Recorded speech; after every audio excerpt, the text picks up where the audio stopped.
Corona काल में जगह जगह से केसेस कम होने की खबर के बीच में खबर मौत के आंकड़े को लेकर है कि मौत का आंकड़ा कम होता हुआ नहीं दिख रहा, लेकिन उत्तर प्रदेश के मुख्यमंत्री योगी आदित्यनाथ खुद जायजा लेने के लिए पहुंचे हुए हैं नोएडा। यही इस वक्त की बड़ी खबर है और बड़ा अपडेट है।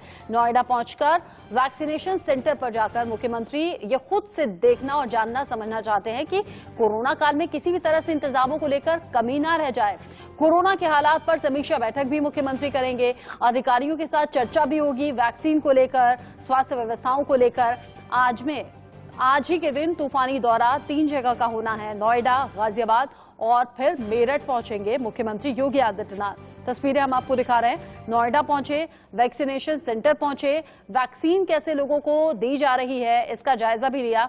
अभी पिछले दिनों ही कोरोना संक्रमित थे उत्तर प्रदेश के मुख्यमंत्री योगी आदित्यनाथ, कोरोना से रिकवर हुए और फिर देखिए कैसे खुद से ही कोरोना के खिलाफ क्या कुछ इंतजाम है, कैसे कोरोना को खत्म किया जा सकता है, उसके इंतजाम का जायजा लेने के लिए खुद ही मैदान में हैं। आज ही नोएडा, गाजियाबाद और मेरठ 3 जगह पहुंचकर तूफानी दौरा कर रहे हैं और जान रहे हैं, समझ रहे हैं अधिकारियों के साथ बैठक करने के बाद कि कैसे कोरोना को मात दी जा सकती है, टेस्टिंग कैसे बढ़ानी है, हॉस्पिटल में ऑक्सीजन, दवा, किसी भी तरह की कमी ना रह जाए।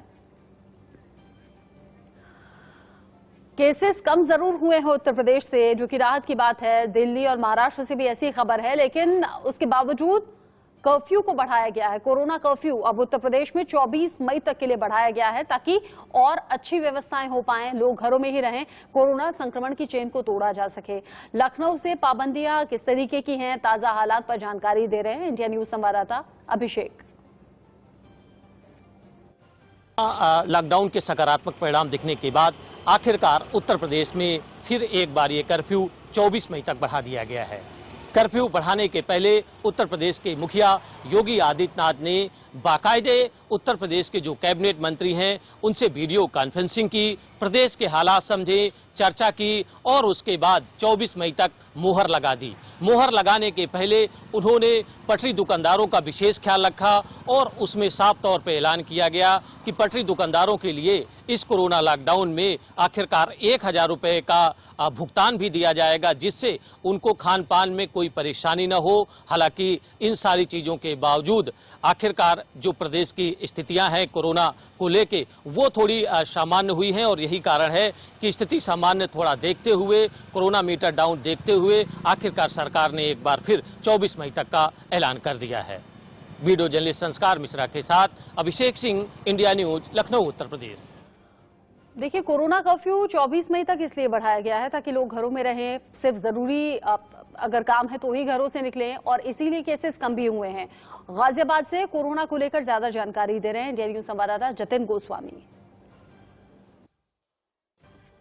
20 मई तक के लिए बढ़ा दिया गया है। क्या सूरत हाल है वो हम आपको शहर शहर बताने की कोशिश कर रहे हैं। मैं गाजियाबाद में मौजूद हूँ। आप रोड देखिए, ये जीटी रोड है और सामने मेरे साहिबाबाद थाना है। और लॉकडाउन में जो होता है, किस तरह का सन्नाटा पसरा होता है, वही सन्नाटा आपको रोड पर जरूर नजर आएगा। हालांकि पहले की तुलना में जो वाहनों की संख्या है वो सुबह के वक्त ज्यादा रहती है, क्योंकि गाजियाबाद में 11 बजे तक जो परचून की दुकानें हैं और फल सब्जी की दुकानें हैं वो खुले रहने का आदेश है। तो लोग सुबह के वक्त जो चहलकदमी है वो जरूर करते हैं और जो सब्जी, फल और किराना का सामान है वो खरीदने के लिए जाते हैं। हालांकि जब सख्ती बढ़ी है तो लोगों को नियम पूरी तरह से मानना पड़ रहा है और इस सख्ती के तहत वो लोग मान रहे हैं, क्योंकि हमने पहले इन्हीं रोड्स पर देखा था कि लोग मास्क नहीं लगा रहे थे, मगर अब देखिए आपको जो रोड पर लोग नजर आएंगे वो मास्क लगाए हुए नजर आएंगे।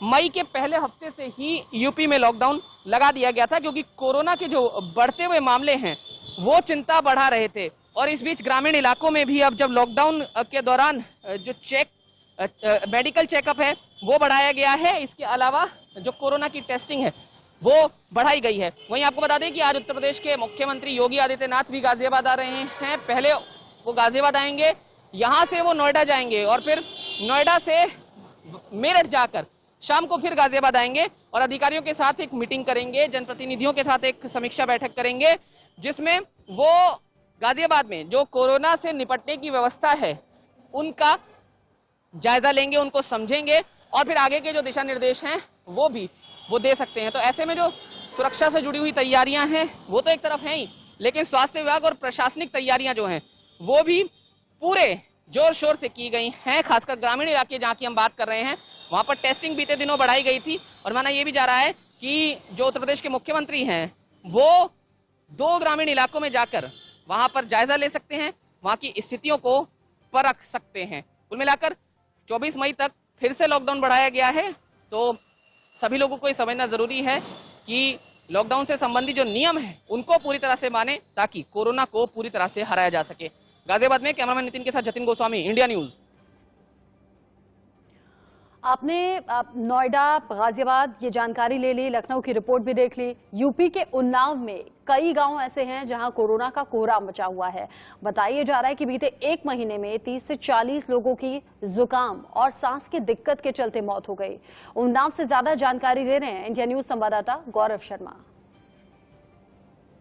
के कंजौरा गांव में, और मेरे पीछे आप देख सकते हैं कि एक पीएससी सेंटर है जो कि यहाँ पे 7 ग्राम पंचायतों में अकेला पीएससी सेंटर है और वहाँ पर ताला लटका हुआ है। ये इस समय जो काल चल रहा है वो कोविड-19 का काल चल रहा है और उस दौरान जबकि यहाँ पे स्वास्थ्य महकमे के लोग मौजूद होने चाहिए, यहाँ पे डॉक्टर होने चाहिए, एएनएम होना चाहिए, नर्स होनी चाहिए, उस दौरान यहाँ पे इस हॉस्पिटल में ताला लगा हुआ है। आप देख खबर अब मुंबई से, जहां बीकेसी जंबो कोविड अस्पताल से ज्यादा जानकारी के साथ उर्वशी खोना की ये रिपोर्ट देखनी आपके लिए जरूरी है।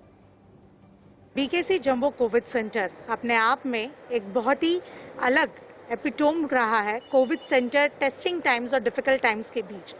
थाउजेंड्स ऑफ लोग जो रिकवर हो गए हैं, किस तरह से बीकेसी कोविड सेंटर एक ट्रांजिट हॉस्पिटल, आजू बाजू अगर आप मेरे देखेंगे यहाँ पे कहीं पे भी आपको वॉल नहीं दिखाई देगी, रमेश जी आपको दिखाएंगे कि कैसे ये पूरा का पूरा ट्रांजिट हॉस्पिटल खड़ा हुआ पिछले 1 साल में और कितने लोगों को रिकवर किया, किस तरह से यहाँ का फंक्शनिंग होता है।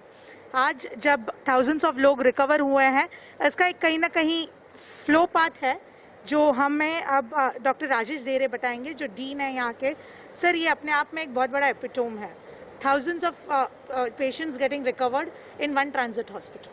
Undoubtedly, एपिटम, और हर बार यही बोलता हूँ, ऐसे गवर्नमेंट ऑफ महाराष्ट्र ने चाहा था कि एक मॉडल प्रोजेक्ट होना चाहिए because it is the first purely transit and the largest transit hospital of this country.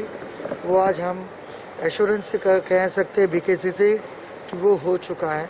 आज तक हमने 22,000 के ऊपर पेशेंट को ट्रीट कर चुके हैं। तो ये बताया, हम लोग कंट्रोल रूम में हैं अभी फिलहाल, कैसे फंक्शनिंग होता है taking from start point two and? ये देखिए आपको तो आप ये देखिए क्यूबिकल्स, कॉन्टैक्टलेस रजिस्ट्रेशन क्यूबिकल्स हैं जहाँ से आपको कॉन्टैक्टलेस रजिस्ट्रेशन हो सकता है। फिर वहाँ से आपको ये ट्रायज है, यहाँ पेशेंट आता है, यहाँ वेटिंग एरिया है जो एयर कंडीशनड है। फिर ये जो ट्रायज है यहाँ आप देखिए 16 बेड का ट्रायज है जो इक्वलेंट टू हमारे आईसीयू है। यहाँ हर बेड पे आपको मॉनिटर, वेंटिलेटर, बाईपैप दिखेगा जिससे कि जो भी पेशेंट पहला आता है उसे हम यहाँ पे एनालाइज करते हैं, उसका ब्लड इन्वेस्टिगेशन, उसका एक्सरेज, जितना भी करना है विद इन 20 to 25। हमारा लैब इतना कॉम्पिटेंट है कि विद इन 20 मिनट्स हमको सारे रिपोर्ट आ जाते, एक्सरे से लेके सारे रिपोर्ट आ जाते। और जब यहाँ एनालाइज होता है, जहाँ हमारे यहाँ डॉक्टर कंसल्टेंट टीम में आप देख रहे हैं, यहाँ से फिर डिसाइड होता है कि इसको कौन से वार्ड में भेजना है, एचडीयू में भेजना है, आईसीयू में भेजना है या नॉन O2 में भेजना है। So this is the different concept. बाकी जो मैं भी तो पहले मेजर हॉस्पिटल में काम ही करता हूँ कि लोग डायरेक्ट वार्ड में जाते हैं, यहाँ ऐसी सिस्टम नहीं। यहाँ हम इसको प्रॉपर एनालाइज करते हैं ट्रायल्स में, उसका सारा प्रोफाइल बनाते, देन माई टीम डिसाइड्स कि इसको कौन से वार्ड में, कौन से स्टेज पे सीवियर O2 देना है, डायबिटिक वार्ड देना है, O2, non O2, HDU, ICU देना है। तो ये एक अच्छी हमने कंसेप्ट यहाँ लगाई है। सर, और आगे किस तरह से ट्रीटमेंट का क्या एक कॉल होता है? The 14 days play very important, first 7 days in 14 days। Undoubtedly treatment तो आपको पता है जो आईसीएमआर प्रोटोकॉल है वो फॉलो कर रहे हैं। इसके अलावा जो स्टेट टास्क फोर्स है जो जिनके डॉक्टर संजय योग जी के अंडर है, उनका भी गाइडेंस हमें प्रोटोकॉल मिलता है वो सारा हम फॉलो कर रहे हैं। ब्लैक फंगस के बहुत सारे केसेस दिखाई दे रहे हैं, कुछ है यहाँ पे, और थोड़ा सा you being an expert, Rajesh ढेरे जो हमें बता रहे थे कि किस तरह से ये पूरा कंट्रोल रूम फंक्शन होता है। हम देखते हैं कि कैसे टीम ऑफ सारे यहाँ पे स्टाफ मेंबर्स, पर्सनल्स बैठे हैं जो हर किसी को ट्रैक कर रहे हैं, हर एक इंडिविजुअल लेवल पर चीज़ें ट्रैक हो रही हैं, उनके सारे जो वाइटल्स है वो किस तरह से जो है चीज़ें अफेक्ट होंगी नहीं होंगी।